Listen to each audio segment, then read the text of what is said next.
E isso eu vou contar uma historinha para vocês.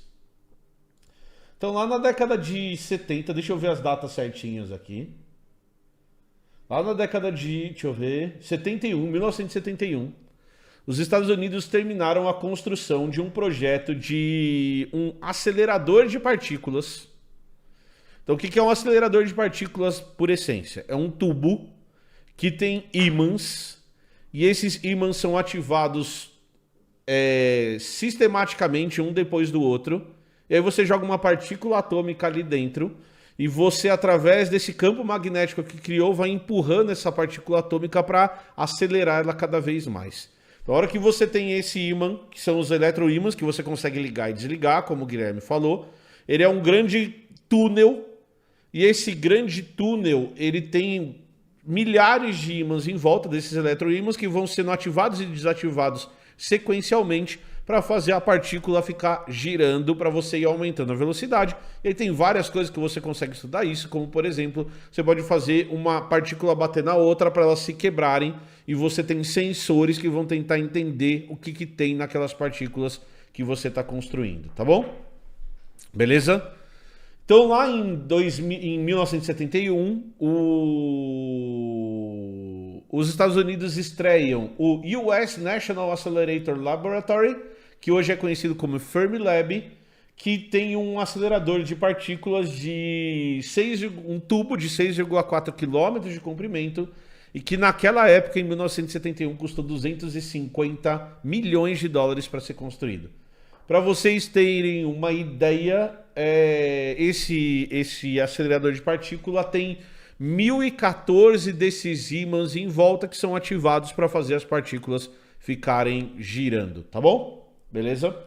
Esse acelerador de partícula, quando ele foi construído, ele começou a apresentar alguns problemas. Então, logo depois que os ímãs foram instalados e que eles começaram os testes, eles tiveram um problema.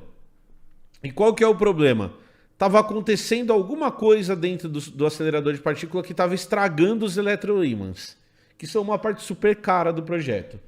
Então, no começo, 2 desses eletroímãs precisaram ser substituídos. E aí tá tudo bem. Acontece nesse tipo de projeto dessa magnitude, esse tipo de problema acontecer. Mas logo depois, alguns dias depois, isso que estava causando um problema no acelerador de partículas fez com que 30%, mais de 30% dos eletroímãs precisasse ser substituído. Então eles tiveram que substituir 350 desses eletroímãs. E aí eles pararam o projeto, porque daqui a pouco eles iam ter que substituir o projeto inteiro, porque ele estava com problema. E os pesquisadores, as pessoas responsáveis, os engenheiros responsáveis pela construção, eles chegaram à ideia de que muito provavelmente durante a construção do cano, por um problema de construção, alguns pedacinhos de metal poderiam ter ficado dentro do cano. E esses pedaços de metal, porque lá dentro tem que ser limpo, não pode ter nada. Esses pedaços de metal estariam estragando os eletroímãs. Olha a Gabi falando que bug, hein? Exatamente, Gabi. Que problema sério, porque o projeto de 250 milhões de dólares na década de 70 não estava funcionando. Então, temos um problema sério para responder. E aí os pesquisadores falaram, como que nós vamos limpar 6,4 quilômetros de tubo? Não é fácil você fazer essa limpeza. E aí um dos pesquisadores teve a seguinte ideia. Já que a gente está pensando que são essas raspinhas de metal que estão estragando os eletroímãs, a gente poderia colocar um ímã lá dentro e puxar esse ímã por dentro do tubo para ir limpando o tubo. Então, esses pedacinhos de metais... O Guilherme falou aqui, ó, eles fizeram uma chuca no tubo. Exatamente, Guilherme. Eu precisava fazer uma chuca no tubo para limpar. Só que eu não podia colocar água. Como que vai fazer? Como que cacetas a gente vai fazer para limpar? Então, qual que foi a ideia?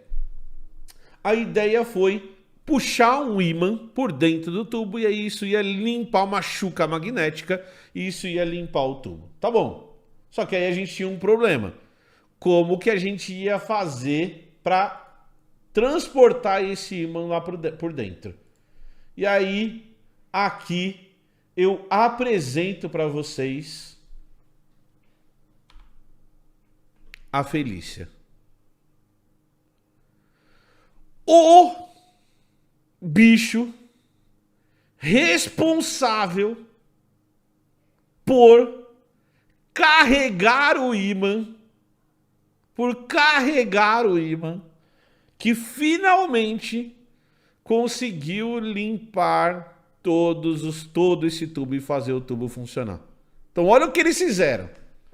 Um dos pesquisadores, que era inglês, ele falou, pô, os caras usam furão para entrar em toca para conseguir caçar. Então eles conseguem treinar um furão para que esse furão conseguisse entrar em tubos. Então eles treinaram a Felícia, e aqui respondendo a parte que o Guilherme perguntou, mas e se o bicho fizesse cocô lá dentro?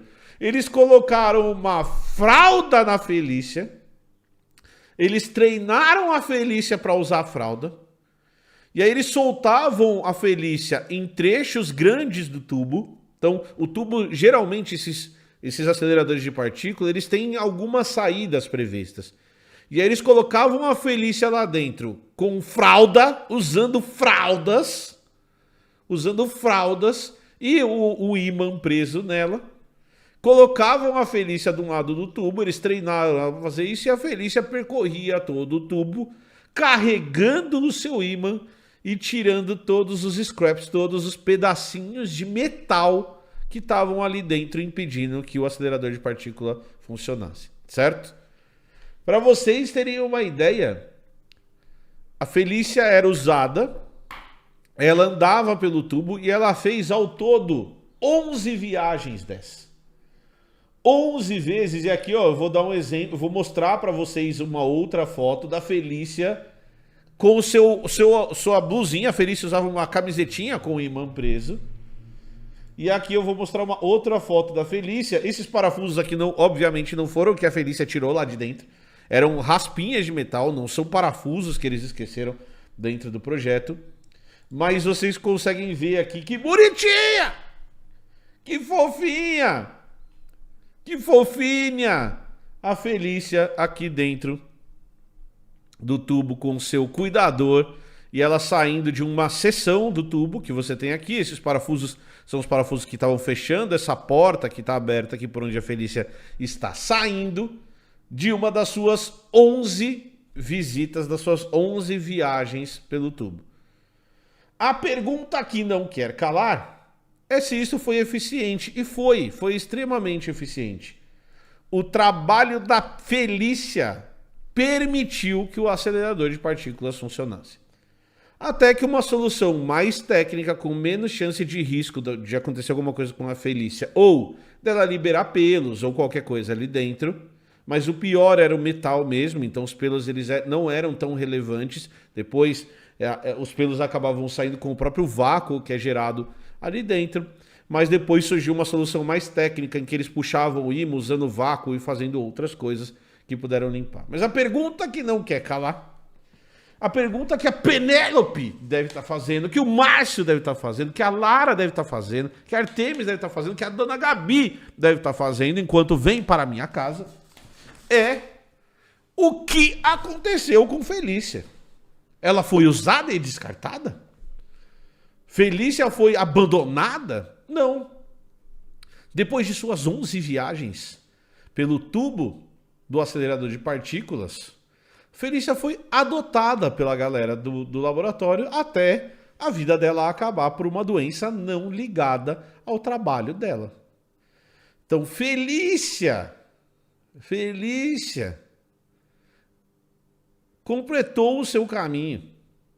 Felícia foi contratada pelo... Não, Felícia estava lá e viveu a vidinha dela como um pet, como um animalzinho, como depois de ter entrado pelo cano, Guilherme, ela não entrou pelo cano, mas depois de ter entrado pelo cano 11 vezes, a Felícia virou um mascote